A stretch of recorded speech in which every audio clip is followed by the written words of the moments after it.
Hello everyone, welcome back to the lecture. तो इस lecture में ना जो इन्वर्टेड बीम वाला जो एक वीडियो मुझे दिखाना था उसके बारे में आपको समझा दूंगा।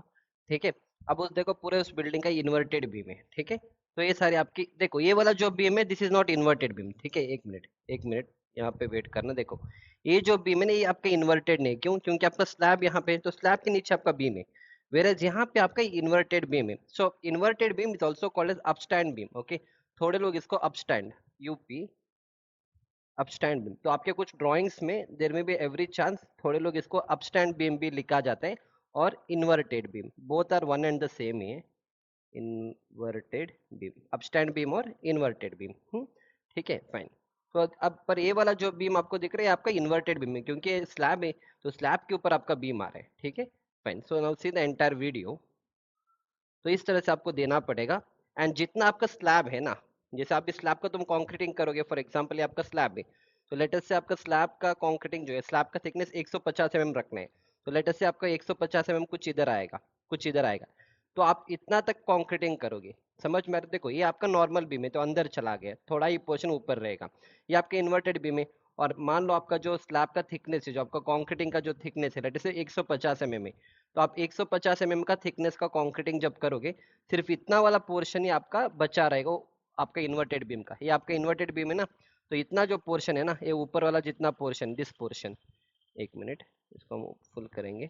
हाँ, ये जो पोर्शन आपको दिख रहा है ये ऊपर वाला इतना पोर्शन है, ये वाला ऊपर पोर्शन इतना इतना इतना, ये आप बाद में कॉन्क्रीटिंग करोगे। ठीक है, फाइन। चलो देखो ये पूरा आपका इस साइड का पूरा आपका इन्वर्टेड बीम है, और लास्ट टाइम मैंने आपको ड्राइंग भी दिखाया था इसका।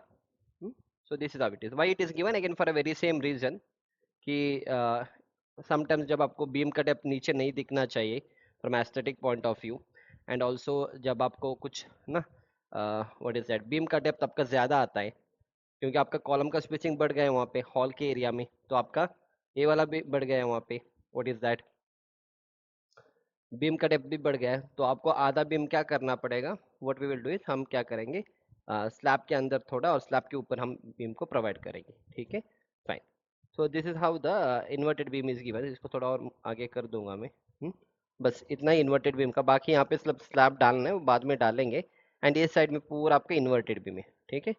सो ये वाला वो हॉल वाला एरिया, देखो इस दो कॉलम के बीच में जो डिस्टेंस है थोड़ा ज्यादा है ना, तो this is entire hall area, marriage hall area. ये वाला ये बाद में कास्टिंग करेंगे। क्यों बाद में कास्टिंग करेंगे? क्योंकि आई टोल्ड यू कि जो हॉल वाला एरिया का स्लैब यहाँ पे रहेगा, और अभी जो स्लैब आप देख रहे हो यहाँ पे, तो डिफरेंस है इन दोनों के बीच में। So that is why. Fine, इसको और थोड़ा आगे करेंगे। हाँ, ये पूरा भी स्लैब का हो गया, दैट इज फाइन। एंड या this is how it looks.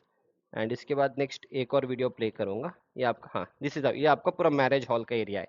And मैंने लास्ट टाइम भी बोला था आपको कि ये दो कॉलम का बीच में जो डिस्टेंस है वो बहुत ज़्यादा है। सिंस कॉलम के बीच में डिस्टेंस है तो आपका बीम का डेप्थ बढ़ेगा। So that is why what we have done, अगर बीम का डेप्थ बढ़ेगा, since it's a marriage hall, अगर बहुत ज़्यादा डेप्थ है तो यहाँ पे पूरा डेप्थ आएगा, विच डजेंट लुक गुड ना। आधा तो बीम आपको इस तरह से दिखेगा पूरे बिल्डिंग में, जो आपको अच्छा नहीं दिखेगा। So what we will do is we'll give a inverted beam instead of giving the beam like this. What we will do is we'll give a inverted beam so that depth आपका ज्यादा नहीं दिखेगा, depth आपका इतना ही दिखेगा, बाकी जो जितना भी डेप्थ है वो इससे ऊपर चला जाएगा। ठीक है, स्लैब के ऊपर आपका डेप्थ आएगा। ठीक है, समझ में आ रहा है ना? तो अभी ये सारी चीज मैं आपको दिखा दूंगा अभी पूरा नेक्स्ट वीडियो में ना, इसका जब इसका पूरा कॉन्क्रीटिंग हुआ है उसके बाद the next part will get to know. चलो will see the concreting part now. एक यहाँ तक हो गया, इसके बाद नेक्स्ट कॉन्क्रीटिंग वाला एरिया। हाँ देखो, एक बार इसका पूरा स्लैब का कंक्रीटिंग हो गया है, इसको सही से करना था पर एनी हाउ इट्स ओके, इन्होंने इतना सही से इसका किया नहीं है। ये पूरा आपका स्लैब का कंक्रीटिंग, थोड़ा ऊपर वाला पोर्शन में भी इन्होंने कंक्रीटिंग किया है, फिर उसको बाद में फिर प्रॉपर, क्योंकि वो प्रॉपरली, क्योंकि फॉर्म वर्क होता है ना, प्रॉपरली आप उसको एक शेप में नहीं ला सकते हो। ओके, या यहाँ पे देखो, ये इतना जो पोर्शन है बचा हुआ पोर्शन, इसको बाद में कंक्रीटिंग किया गया। एक बार आपने स्लैब का कंक्रीटिंग किया, फिर उसके बाद आप इसका कंक्रीटिंग आप बाद में कर सकते हो, no problem. So that is why मैंने कहा था जब इसका डिजाइनिंग किया जाता है तो यूजुअली टोटल जो शेयर फोर्स होता है कंक्रीट में, टोटल जो शेयर फोर्स आता है आपके बीम के ऊपर, थोड़ा शेयर फोर्स आपका कंक्रीट लेगा, थोड़ा शेयर फोर्स आपका स्टीरअप लेगा, right? That is the reason we usually right, आपके कॉलेज के टाइम में भी आप लोगों ने लिखा था कि total shear force V U is equal to, क्या लिखा था, V C plus V S. V C क्या होता है, shear force taken by the concrete. VS होता है shear force taken by the stirrup। पर in case of inverted beam what we say कि जितना भी shear force आपके कंक्रीट के ऊपर आएगा, we say that shear force concrete कोई shear force नहीं ले पाएगा, will take it as zero, right. तो मान लो लेटर से आपके बीम के ऊपर लेटर से 150 किलो न्यूटन का shear force आ रहा है, so what we do is we say that जितना भी 150 किलो न्यूटन का shear force आ रहा है, वो सारे shear force आपका स्टीरअप लेगा। VS मतलब shear force taken by the stirrup। तो आपका जो स्टीरअप है ना, हम स्टीरअप इस तरह से डिजाइन करेंगे कि हमारे जो स्टीरअप है पूरा शियर फोर्स रेजिस्ट करेगा, एंड कंक्रीट के पास कोई कैपेसिटी नहीं है।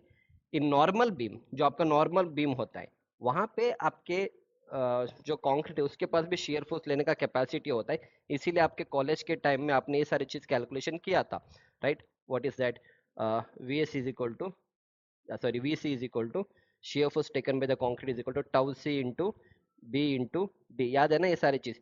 And also we said that कि मेरा जो tau C है, tau C should not be greater than tau C max, tau C max, right. And एक मिनट, या tau C max। और tau C max कैसे फाइंड करोगे? tau C max के लिए आपको टेबल नंबर 19 या 20 ऑफ IS कोड में जाना है, और आपको देखना है कि उस पर्टिकुलर कंक्रीट के लिए कितना tau C max अलाउेबल है। So all this things you are suppose to do, but being a structural engineer आप एक करोगे, पर being a site engineer, being a engineer आपको ये सारी चीज पता होना चाहिए, तभी तभी जाके you can call yourself as engineer. Other than that, अगर आपको ये सारी चीज कॉन्सेप्ट पता ही नहीं है, सिर्फ कंक्रीट डालोगे, शटरिंग करोगे, ये सारे चीज करने के लिए आपको इंजीनियरिंग करने की जरूरत नहीं। वो तो कॉन्ट्रैक्टर भी करेगा, आपका लेबर भी करेगा, आपका मेसन भी करेगा, बारबेंडर भी करेगा। तो the difference between you and the difference between those people and you being a engineer is that आपको ये सारे चीज कॉन्सेप्ट पता होता है, तब जाके आप किसी चार लोगों के साथ में बात कर सकते हो साइट पे। Otherwise what will happen is जो भी वो बंदा बोलेगा आप हाँ हाँ बोल के आ जाओगे। तो that is why technical knowledge is important. या okay, so this was the entire thing about the inverted beam का कॉन्सेप्ट। फिर इसका भी कॉन्क्रीटिंग हो जाएगा। अब इसके बाद मैं एक और वीडियो दिखा दूंगा इस पूरे बिल्डिंग का, वहां पे आपको ये वाला पूरा एरिया का ना, जब इसके ऊपर भी स्लैब आएगा एंड इन्वर्टेड बीम आपको यहाँ पे दिखेगा, ठीक है। Will see that in the next video. इस पूरे बिल्डिंग का मैं आपको साइड का पिक्चर दिखा दूंगा, पूरा वीडियो दिखा दूंगा। अभी के लिए इतना है। So that's it, I think इतना काफ़ी है। This much is enough, and this is understood already. ये आपका वो हॉल वाला एरिया है, बाद में इसमें बीम डाल के इसका भी कंक्रीटिंग करेंगे, ठीक है। Fine. So I hope you have enjoyed my lecture up to here.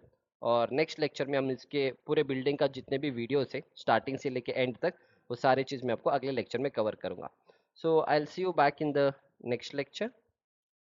Thank you.